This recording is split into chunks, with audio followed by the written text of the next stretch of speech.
Blake, Chief Investigator for the Nevada State Troopers. You know, not too long ago, disputes over water rights were often settled with a .45. Today, a special federal court hands down the decisions. When the court calendar is full, the parties concerned in a dispute over water rights sometimes have to wait a long while for a hearing. Some folks are just too hot-blooded to wait. They still prefer the six-gun to the law book. You'll hear about such a case in a story called Still Water Runs Red.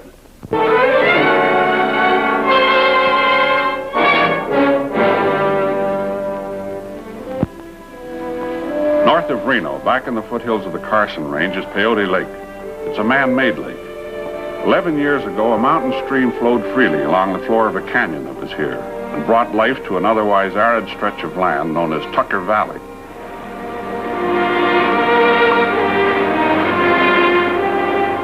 That was before Colonel Lee Morehouse bought a controlling interest in the area and built the lake, and started a bitter controversy that was to last from that day on.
Your blood pressure. Well,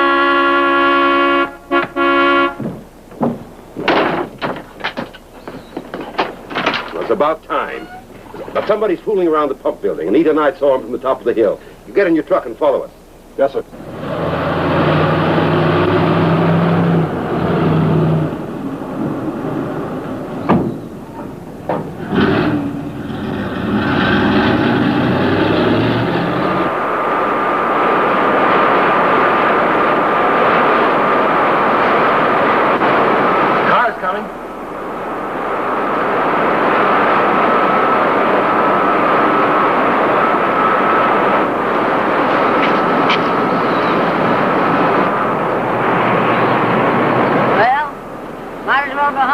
Sheep as a lamb. Now's as good a time as any to face this thing out.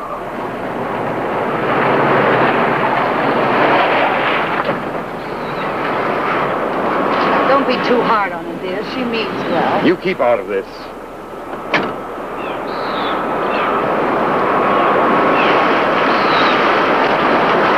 This time I'm preferring charges, Lola. You're going to answer to me for every drop of water. They'll shut off the valley outlet. Find out how much water's gone and check for any other damage. Bill, I wouldn't go in there just yet. Do as you're told. Okay, if you want your man to have a bullet in his leg. Have you got the infernal gall to threaten us with firearms? In plain talk, just don't shut off that number 2 outlet till I say so. You're stealing my water. Maybe I'm just taking back what rightfully belongs to me and all the other folks below the dam. You won't shut off that valve, I will. I'd just as soon shoot you. You and you'll rot in jail. Maybe that'd be a fair exchange. She's not bluffing, sir. She's just lunatic enough to do it. Uh-huh. Come on, Bill. We'll let the law handle this. Say hello to Sheriff Anderson for me. Lee, this whole fight seems so silly. Silly? That woman's a menace. You leave this to me. I know what I'm doing. It'll take more than your friendship with Sheriff Anderson to get you off this time, ma'am. The Colonel's got all the law there is on his side. When I sold that land to those valley farmers, I promised them the water went with it. I'm just keeping my word, that's all.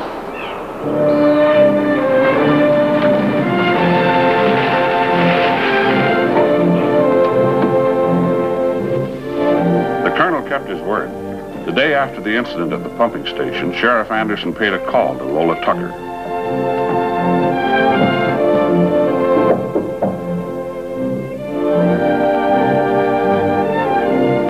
The lawman had known Lola since they were kids.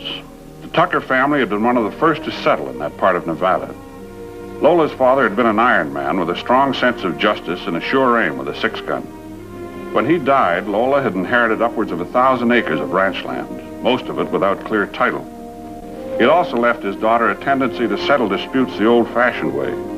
This was by no means the first time she'd been in serious trouble. Lola, you've got to get it through your head that times have changed. Maybe times have changed, Andy, but people haven't. Somebody's got to look after the rights of decent people when there are crooks like this colonel moving around at liberty. Well, that ain't your job. Who else cares enough about the valley folk? Do you? It ain't a question of who cares about who. It's a question of the law. My father always taught me that the most important laws to keep were the laws of nature. And it goes against nature to hold back available water from the land when it needs it. Look, Lola, by throwing a dam across Peyote Canyon, Colonel Morehouse has assured those people of a year-round supply of water, not just a seasonal one. In the long run, everybody will benefit more. Not those poor valley farmers won't. They'll be starved out by then. And that colonel will be around buying up their land nice and cheap. You mark my words, you just wait and see. The colonel tells me that he let 100 acre-feet of water into there just before spring print. Didn't charge him a nickel for it either. You know why, don't you? By letting those poor valley farmers plant crops he knows they can't raise, he's got them out on a limb.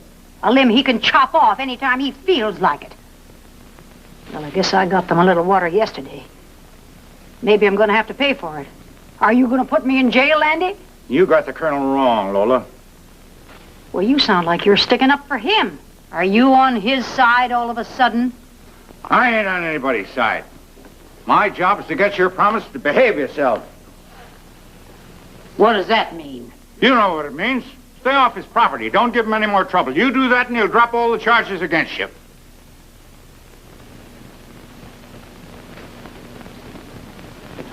Let's go to jail, Andy. Sit down, you pig-headed old she-goat. Let me talk some sense into you.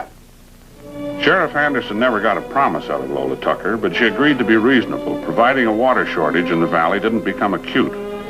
Anderson explained that he had Colonel Morehouse's word that he would release water into the valley whenever necessary. It seemed like a satisfactory solution all around.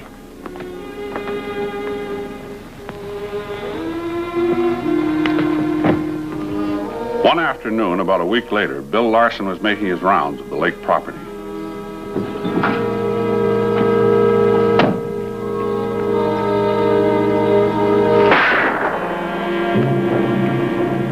The colonel's watchman was wounded, but he was able to make it to his truck and drive to a telephone.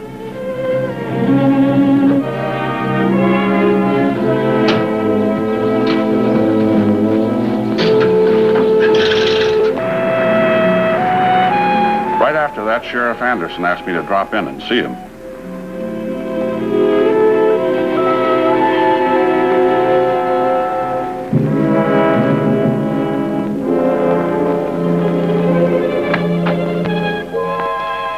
I met Morehouse for the first time.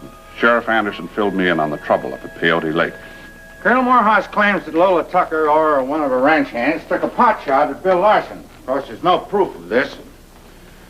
Could have been a hunter trespassing on the colonel's property, or it could have been somebody settling a private feud with Larson. Frankly, Mr. Blake, I'm afraid that some of Lola Tucker's friends might try to blow up the dam or something else equally insane. Oh, Lola's of the old-fashioned do-it-yourself school when it comes to settling legal arguments. You'll find that out for yourself when you meet her. Well, what's the present situation on the water? Up to now, I've bent over backwards to try to do the fair thing. But no more of that. As far as I'm concerned, Lola Tucker has broken her word, and I'm not giving away any more water. The colonel was willing to supply a certain amount of free water to the valley farmers before this case comes to trial. When'll that be? Who knows, Mr. Blake? You know how these things can drag along. Yeah, and in the meantime, the valley farmers go without water. I tried to do something for them. Supposing the court decides in Lola Tucker's favor, and you'd be guilty of withholding water that doesn't belong to you. Are you trying to do the work of a judicial body, Mr. Blake? I was under the impression that your duties ended with law enforcement. I'll expect some action pretty soon, Sheriff, or I shall be forced to use my not inconsiderable influence higher up. Good day, sir. Mr. Blake.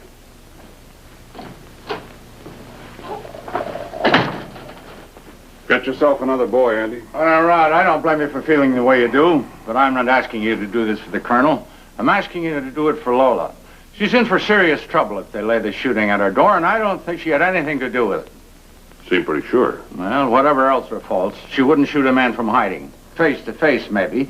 But Larson didn't have any warning when that bullet hit him. What about the bullet? Have we got it? It's over at the lab, and that's another thing. It's a slug from a 30-30 rifle, and Lola prefers a Frontier Model 45 revolver. Okay, Andy. What do you suggest?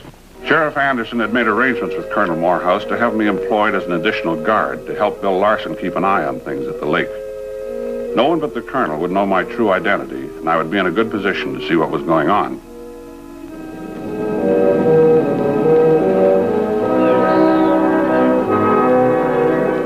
A few days later, Larson was showing me the ropes and briefing me on some of the routine. He was still unable to use that left arm, but the fact that he had been shot hadn't scared him. He seemed to take my presence there for granted.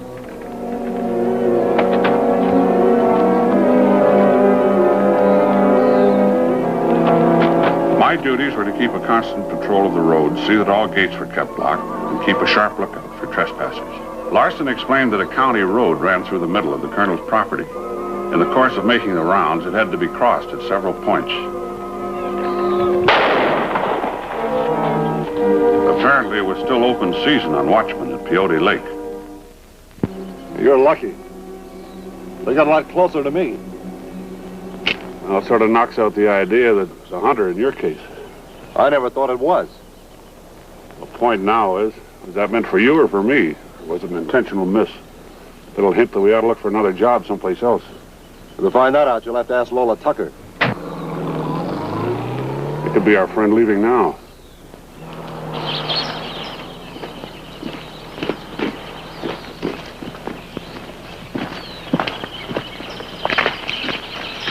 Where does this road lead? Down to the lake.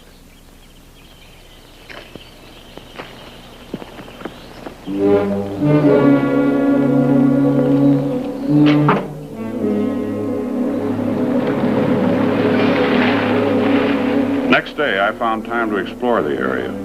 There was an old fire road through there. Also, there were indications that a car had been by recently, but for the most part, the ground was too hard to show tire marks. Then I found a spot where water seepage had made the ground damp. The condition and make of a tire seldom pinpoints a suspect, but it's a great help in narrowing the field.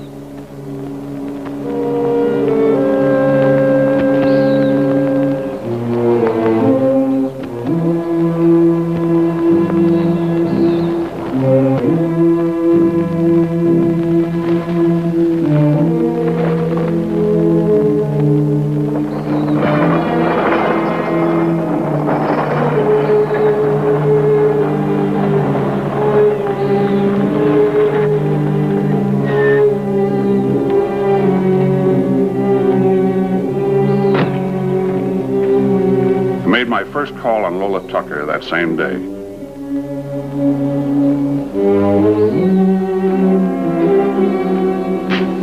Come on, boys, hurry it up.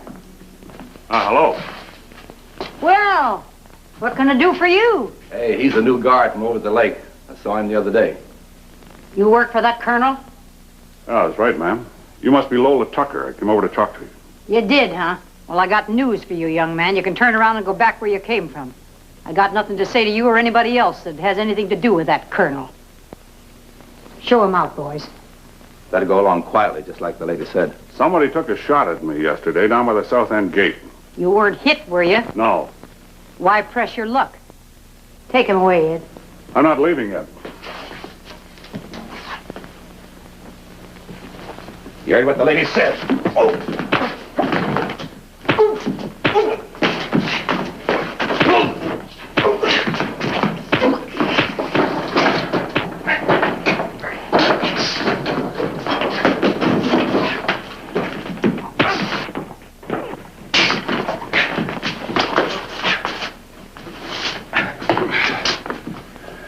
want me to do with them?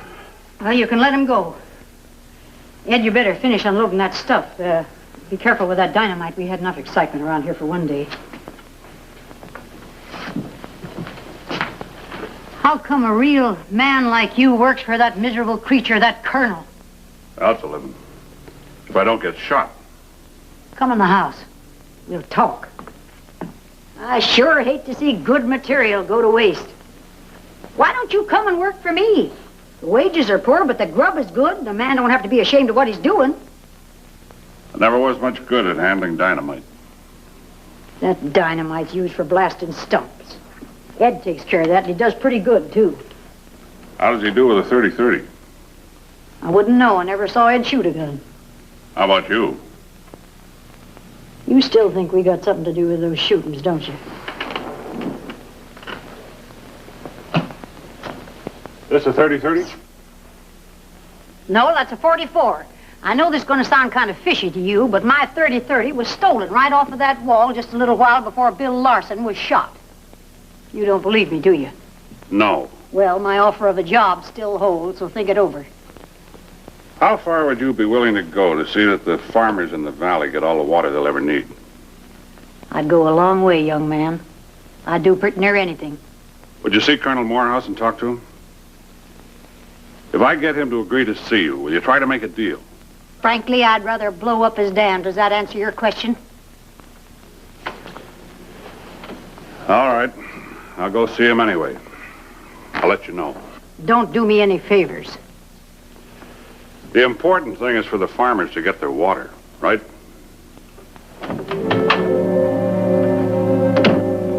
Colonel Morehouse lived not more than a half-hour's drive from the lake.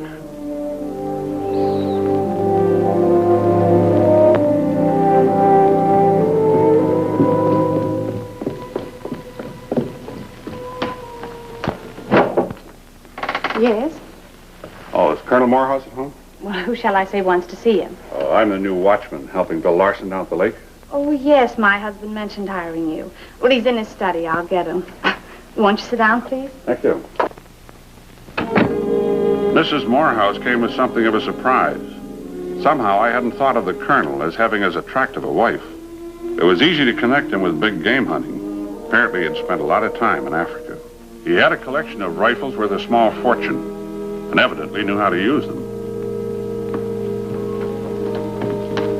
What is it you wish to see me about, Blake? I was over at Lola Tucker's this afternoon. I hope you found out something I can use to put that woman behind bars. Mr. Blake is actually a state trooper, Anita. Sheriff Anderson detailed him to get to the bottom of the trouble we've been having. Oh. Are you about to make any arrests, Mr. Blake? I'm afraid not yet, ma'am. What's holding things up? I know that woman's guilty. What do you people need, a murder on your hands before you take action? Look, I can't make an arrest just because you think she shot at and wounded Bill Larson. Then dig up some evidence. Do what you have to. I want that woman stopped before something serious happens. In my opinion, nothing serious is going to happen if you two will get together and talk it over. Don't be a fool, Blake. We've had our little talk. There's nothing more we can say to each other. You're the one that's being foolish, Colonel. This whole thing could be cleared up in a few minutes if you two'd stop being so stubborn. I think he's right, Lee. No, you keep out of this, Anita. Lola Tucker represents a primitive form of life. Talk with her? Ha! You might as well try to talk with a wild animal. She should be in a cage. Now, look here, sir. I want action from you, not advice on how to run my affairs. Hello. How long ago? Well, keep watch at the pump station. We'll be right down. Larson spotted the trespasser. While you've been here telling me what to do, somebody's probably out to blow up the dam. Oh, please be careful, Lee. I'll drive my own car and meet you there.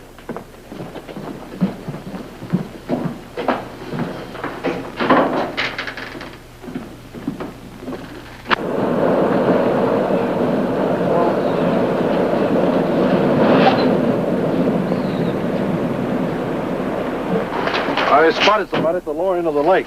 Couldn't tell who it was. Jump in. You too, Blake. We'll go have a look.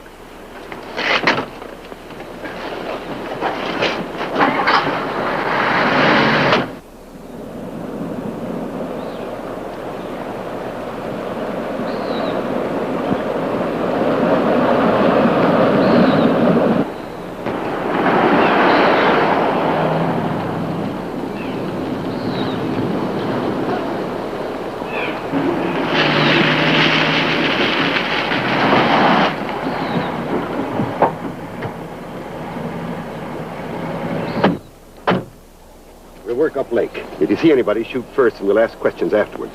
Why not have Blake go the other way? Good idea. We'll meet at the far end.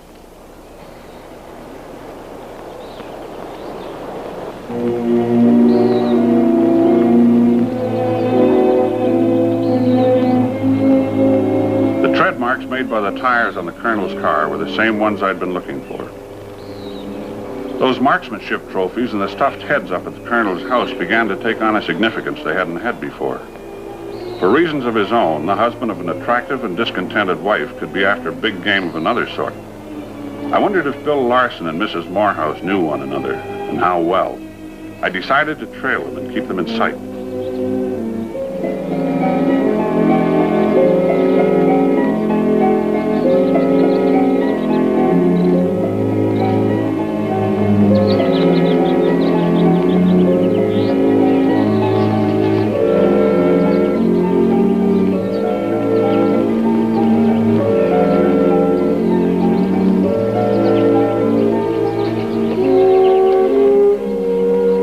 Plain view just ahead of me. Someone else was in plain view also. Someone with a rifle who obviously did not wish to be seen by the two men near the lake. Colonel, look out!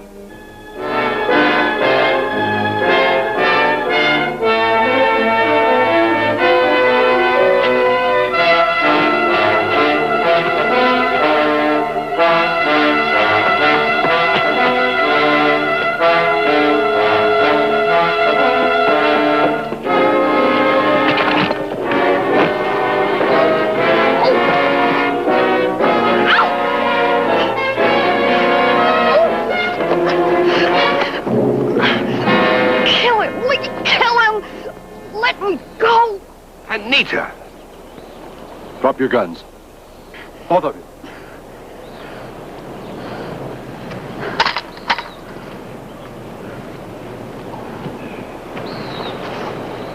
Keep your hands up. Anita, I don't understand. Think I can fill you in on it, Colonel? Shut up. Oh, it's an old story. Wife hungry for love and bored with her husband. Young man in love with her money. They went to great lengths to get rid of you, Colonel. Even to the extent of him playing decoy and letting himself get shot.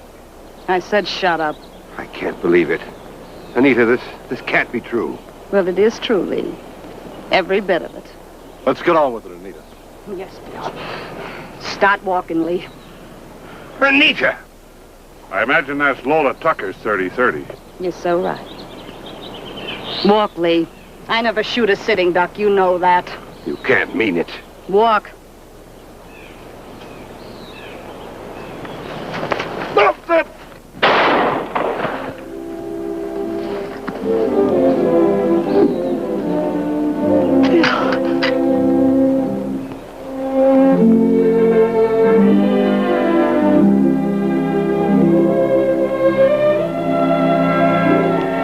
Colonel Morehouse had his marriage with Anita annulled.